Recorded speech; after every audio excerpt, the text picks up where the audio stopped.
ভোটের খেলা কিন্তু জমে গেছে। বিশেষ করে ভোটার তালিকার সংশোধন নিয়ে তো পরপর পাল্টা মার দিচ্ছে বিরোধীরা।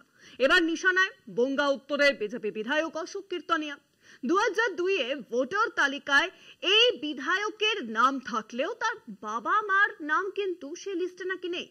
অল ইন্ডিয়া মতুয়া মহাসংঘ এই অভিযোগে পদত্যাগ দাবি করেছে এবার বিজেপি বিধায়কের। যদিও বিধায়ক অশোক কীর্তনিয়া সেই অভিযোগ অস্বীকার করেছে। পাল্টা মুখ খুলেছে তৃণমূল কংগ্রেসও। এসআইআর নিয়ে চলছে জোর চর্চা। 2002 সালের ভোটার তালিকায় নাম আছে কিনা তা খুঁজছেন সাধারণ বাসিন্দারা। ভোটার তালিকা দেখতে গিয়ে সামনে এলো বিস্ফোরক অভিযোগ। ওই সালের ভোটার তালিকায় বনগাঁ উত্তরের বিজেপি বিধায়ক অশোক কীর্তনিয়ার নাম থাকলেও নাম নেই তার বাবা মায়ের। এই অভিযোগে বনগাঁ মহকুমা শাসকের কাছে লিখিত অভিযোগ জানালো অল ইন্ডিয়া মতুয়া মহাসংঘ। বিজেপি বিধায়কের বিরুদ্ধে মহকুমা শাসকের অফিসের সামনে বিক্ষোভ দেখায় মতুয়া মহাসংঘের বনগাঁ শাখার সদস্যরা। বিজেপি বিধায়কের পদত্যাগের দাবি জানানো হয়েছে।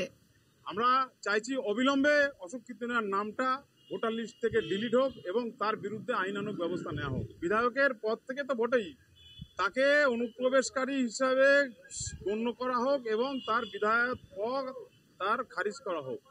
সমস্ত অভিযোগ অস্বীকার করেছেন বনগাঁ উত্তরের বিজেপি বিধায়ক।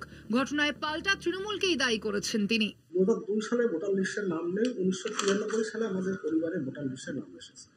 তৃণমূল কি বললো, তৃণমূল কি বললো না, এটা নিয়ে আমার চিন্তা ভাবনা করার কোনো কারণ নেই বা কারোর কোনো কারণ নেই। তৃণমূল তো পদে পদে ডিস্টার্বেন্স করার চেষ্টা করছে, করুক, তাদের কাজ তারা করবে, আমাদের কাজ আমরা করবো। 2002 সালের ভোটার তালিকায় বিজেপি বিধায়কের নাম রয়েছে, কিন্তু তার বাবা মায়ের নাম নেই কেন? এই উত্তর বিজেপি বিধায়ককেই দিতে হবে। ঘটনায় সরব হয়েছে তৃণমূল। যে বাবা মা পরে ভোটার হয়, ছেলে আগে ভোটার হয়, এই উত্তরটা প্রধানমন্ত্রী দিতে হবে, অমিত শাহ দিতে হবে, অশোক কীর্তনিয়া তিনি উত্তরটা দিক। ভুতুড়ে ভোটার ধরতে তৎপর নির্বাচন কমিশন। বিহারের পর বাংলাতেও নিবিড় ভোটার তালিকা সংশোধন শুরু হবে। এই পরিস্থিতিতে খোদ বিজেপি বিধায়কের বাবা মায়ের নাম ভোটার তালিকায় না থাকায় শুরু হয়েছে রাজনৈতিক তরজা। কলকাতা টিভি।